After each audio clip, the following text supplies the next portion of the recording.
नमस्कार, मेरे चैनल भक्ति की मस्ती में आप सबका स्वागत है। आज हम हरतालिका तीज व्रत से संबंधित बात करेंगे। हरतालिका तीज भारत के प्रमुख त्योहारों में से एक है।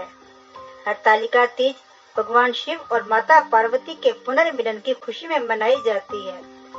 इस व्रत का नाम हरतालिका क्यों पड़ा? इस व्रत को हरतालिका इसलिए कहते हैं कि पार्वती की सखी उसे पिता के घर से हर कर घनघोर वन में ले गई थी। हरत अर्थात हरण करना और आलिका अर्थात सखी, सहेली। भाद्रपद मास की शुक्ल पक्ष की तृतीया को हरतालिका तीज का व्रत किया जाता है। इस दिन भगवान शंकर और माता पार्वती की विधिवत पूजा की जाती है। इस दिन शंकर भगवान और माता पार्वती की बालू की मूर्ति बनाकर पूजन किया जाता है।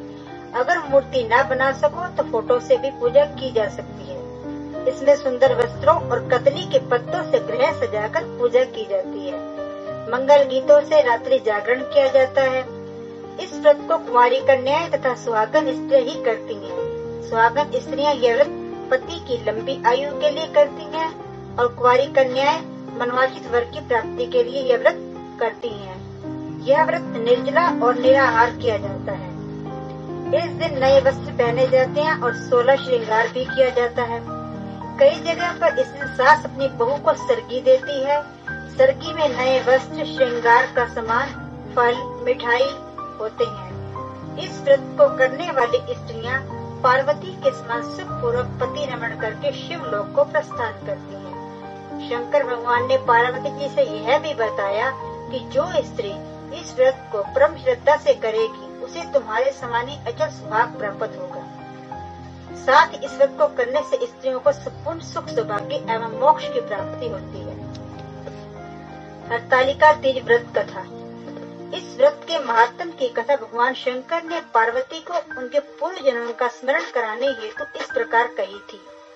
एक बार तुमने हिमालय पर स्थित गंगा तट पर अपनी बाल्यावस्था में 12 वर्ष की आयु में अधोमुखी होकर मुझे पति रूप में पाने के निमित्त घोर तप किया था।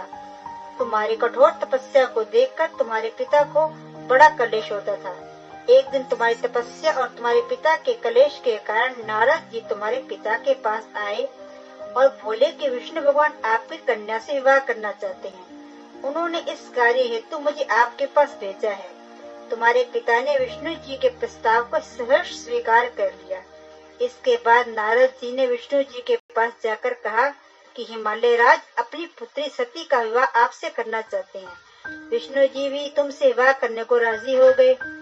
नारद जी के जाने के बाद तुम्हारे पिता ने तुम्हें बताया कि तुम्हारा विवाह विष्णु जी से तय कर दिया गया है।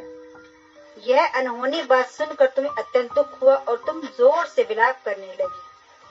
एक अतरंग सखी के द्वारा विलाप का कारण पूछने पर तुमने सारा वृत्तांत सखी को बताते हुए कहा कि मैं तो शंकर भगवान से विवाह करने के लिए कठोर तप कर रही हूँ। उधर हमारे पिताश्री विष्णु जी के साथ मेरा संबंध करना चाहते हैं। तुम मेरी सहायता कर सको तो कहो, नहीं तो मैं अपने प्राण त्याग दूंगी। तुम्हारी सखी बड़ी दूरदर्शी थी।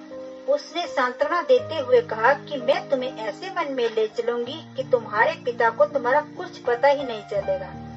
फिर वे तुम्हें एक घनघोर वन में ले गई। इधर तुम्हारे पिता तुम्हें घर में ना पाकर बहुत चिंतित हुए। वे विष्णु जी से उसका विवाह करने का वचन दे चुके थे। वचन भंग की चिंता से वे मूर्छित हो गए। इधर तुम्हारी खोज होती रही और तुम अपनी सहेली के साथ नदी के तट पर एक गुफा में मेरी तपस्या करने में लीन हो गई। भाद्रपद शुक्ल की तृतीया को हस्त नक्षत्र में तुमने रेत का शिवलिंग स्थापित करके व्रत किया और पूजन तथा रात्रि जागरण भी किया। तुम्हारे इस कठिन तप व्रत से मेरा आसन डोलने लगा। मेरी समाधि टूट गई। मैं तुम्हारे पास तुरंत पहुंचा और वर मांगने का आदेश दिया।